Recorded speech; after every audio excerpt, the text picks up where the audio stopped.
Guys, I bought some books and I thought it'd be a good time to talk about the books that I bought and how excited I am to read all of them. So let's do a little good old fashioned book haul. I bought six books and they sort of mirror what I want to read in October.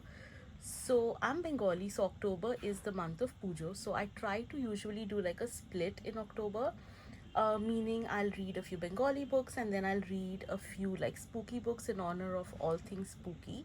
So the first book here, which is so gorgeous, it's called Didi by Nirupama Devi and it's translated by Alo Shom.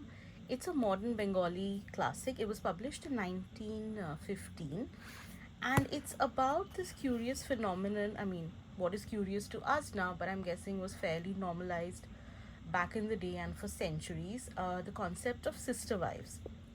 So it's about this wonderful woman who is the older wife, like the first wife, and her husband, who, funnily enough, apparently is not villainized.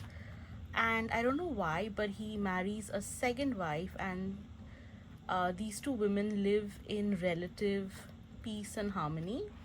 And because in 1915 divorce wasn't granted in a Hindu marriage, or I'm guessing any marriage back in the day in India, they end up living together as a unit, and it's about that.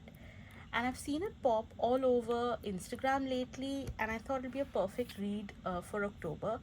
I might not read it. Initially, I got it thinking I'll read it during Pujo, but this might be a little sad to read during puja, so I'm just going to stick to my usual ritual of sticking to reading Ray or something slightly more comforting. But I'm really happy to read this. I'm glad that a translation exists so I can read this. And if I love it, I'll pick up more books by the author. So that's the first book I bought. And now slipping into my slightly more horror-y aspirations for the rest of the month, can we just appreciate how Ramsey-esque this cover is? Like, it's giving very Virana kind of vibes, and I love it.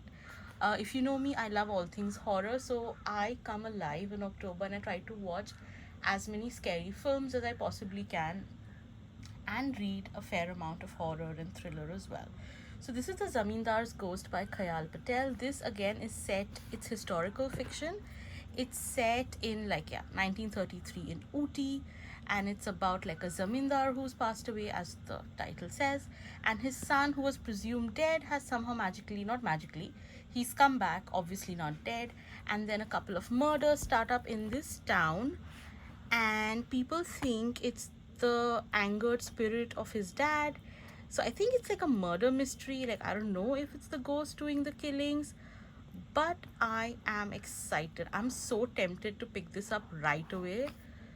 Like, this looks like so much fun, and I'll let you know how I get along. Might save it for end of October, but like, I really want to read it right now. Then, keeping with the horror October theme, I picked up Whisper in the Wind by Vinita Kolo. I've read a couple of horror short stories by her a couple of years ago, really enjoyed them. This again set in pre-independence India.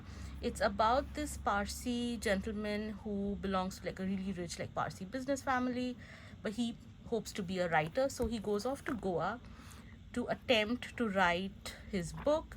And while he's there, he's living in this like old mansion, and he can hear this like young girl. Oh, it's set right in 47. But obviously Goa was not free then, it was under Portuguese rule.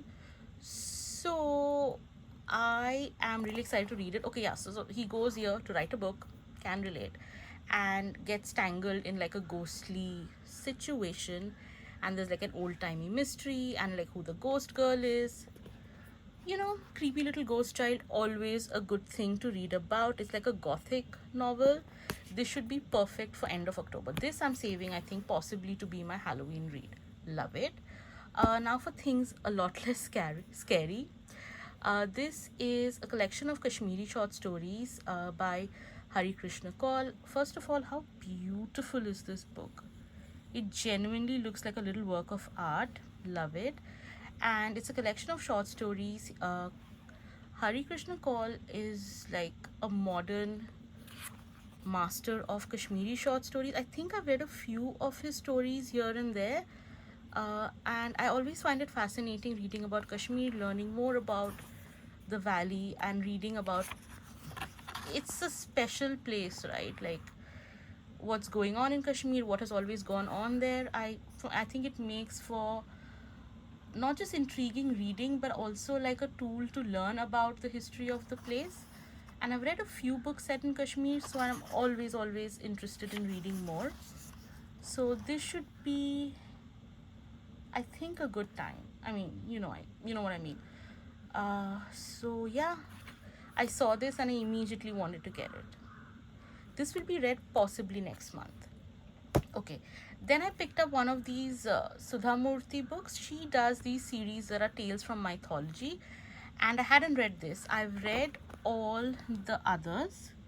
Like I've read all of these: The Serpent's Revenge, The Man with whatever, something of the egg. My eyes are not helping me.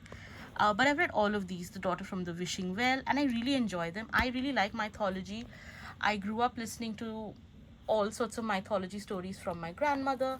So my little flex is that most of these stories I do know. But of course, there are several that I don't know or I've forgotten. So this sort of serves as a great reminder of things that I enjoyed as a child. It makes me think of my grandmother, which is always a brilliant thing. And it has this all this art in the pages, which I really enjoy as well. So I think this is meant for kids, but I don't know. I'm a full ass adult and I still enjoy them. So if you like mythology, I would recommend picking these books up. I really like this. So again, this may get saved for Diwali. Sort of perfect Diwali reading. And finally, we have A Boy Called Dustbin by Arjun Krishna Kumar. And this is just pure nostalgia. It's also basically it's just that. It's about a young boy who moves to India, I think. I don't know whether when his family is forced to relocate. Okay, so it's set in the 90s. It's about like him making new friends, and this basically sold me. It's a must read for anyone seeking a nostalgic escape into their own childhood. 90s childhood, yeah, take my money, I'm all there. It also has these cute little illustrations in it. Yeah. Oh yeah, remember these? Like, did you have one of these growing up? I loved this so much. I really miss cassettes. I don't know, they weren't perfect, but I don't know, maybe it's all the nostalgia. So this should be like a quick little read. I think this is young adult fiction, obviously. But yeah, also like I might pick this up. This seems like a really quick read. So these are all the books I've bought so far this month. It is Pujo, which means I will be treating myself to more books because why not? I'm not really buying clothes or shoes. No, that's a lie. I did buy shoes. But I will be possibly buying more books because it is the season. It's my biggest festival. I'm going to treat myself to books. Really excited to read all of these. Thank you for hanging out with me and watching me talk about my books. And I'll see you later at some point. Thanks for hanging out with me, you guys. Bye.